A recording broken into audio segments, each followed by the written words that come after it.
Hello everyone, my name is Zhen Xie. Today I'm gonna talk about Bunnings, a critic of Bunnings.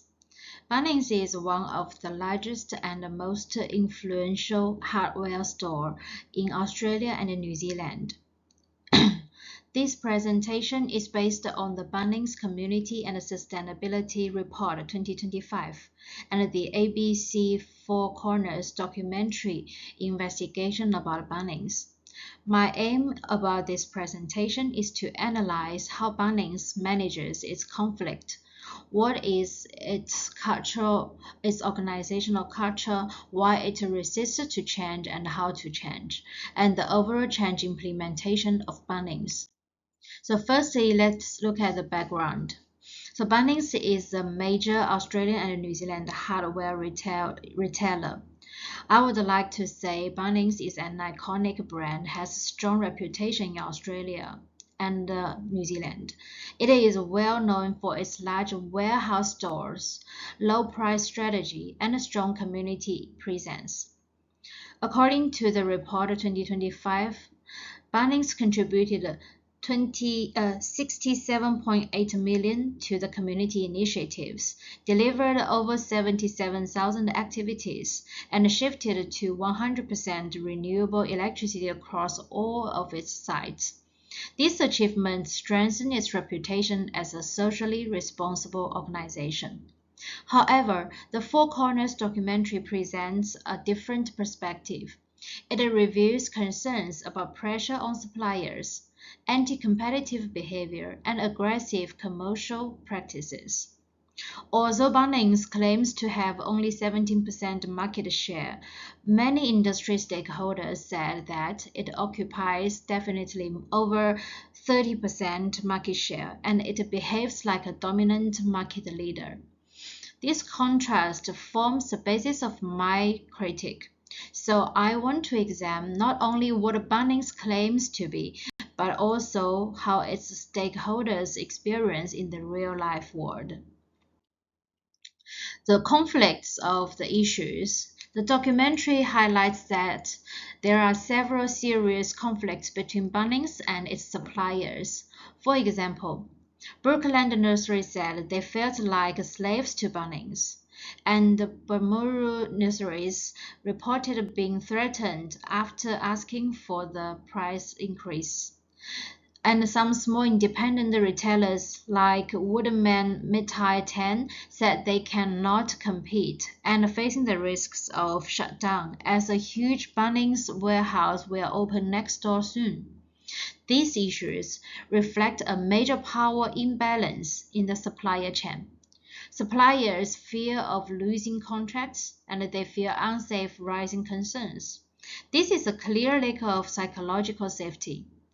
According to deep democracy theory, organizations must listen to marginalized voices, but Bunnings mostly listens to its own buying teams, not the small suppliers who rely on Bunnings to survive. And now let's look at the strengths of conflict resolution. On the other side, Bunnings perform exceptionally well in community engagement. The 2025 sustainability report shows that there are 202 indigenous programs supported nationwide, and thousands of local funding raised events.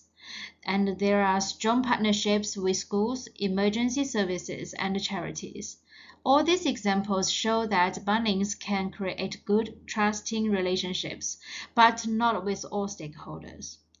In summary, Bunnings works well with the community, but has big problems when it's dealing with its suppliers.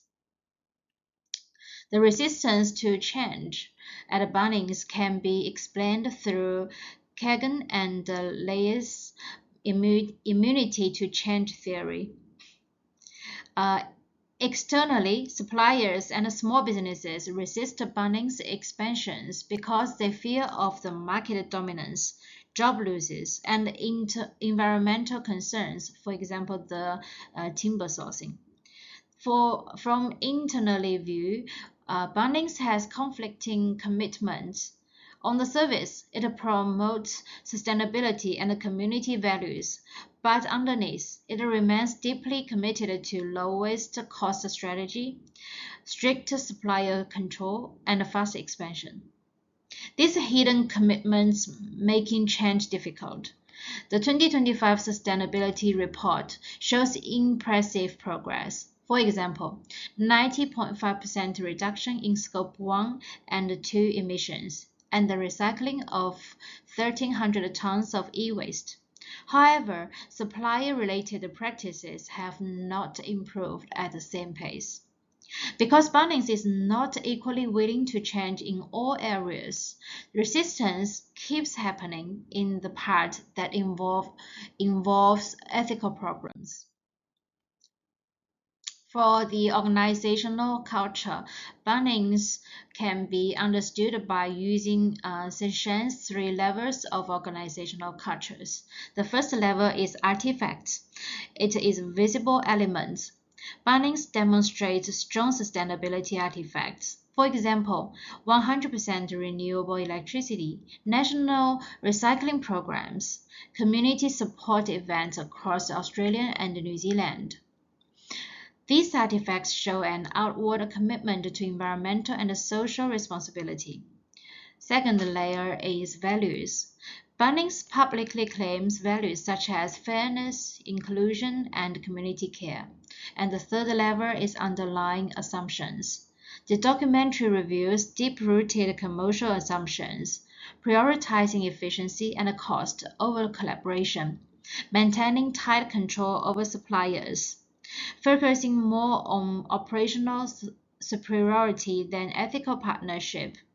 These assumptions conflict with the company's values, leading to cultural inconsistency. While Bunnings' public culture is highly positive, its supply chain culture is pressured, transactional, and dominated by power imbalance. For Bunnings to strengthen cultural alignment, transparency and supplier engagement must be improved. The change processes and implementation. So Bunnings uses a mix of planned, opportunistic, and emergent change processes. The first one is planned change. This is very strong. Major sustainability achievements align closely with Lewin's and Kotter's change model. So the unfreezing the past behaviors. Changing operates through renewable energy and recycling. Rephrasing new practices through long-term embedding. These sustainability programs appears well institutionalized. The second process is opportunistic change, which is moderate. Bunnings respond quickly to natural disasters or community emergencies with fundraising and support. This reflects rich sense-making theory. Organizations must adapt to unexpected events. The last process of change is emergent change, which is weak. Pressure from suppliers, public attention, and the media are forcing Bunnings to change.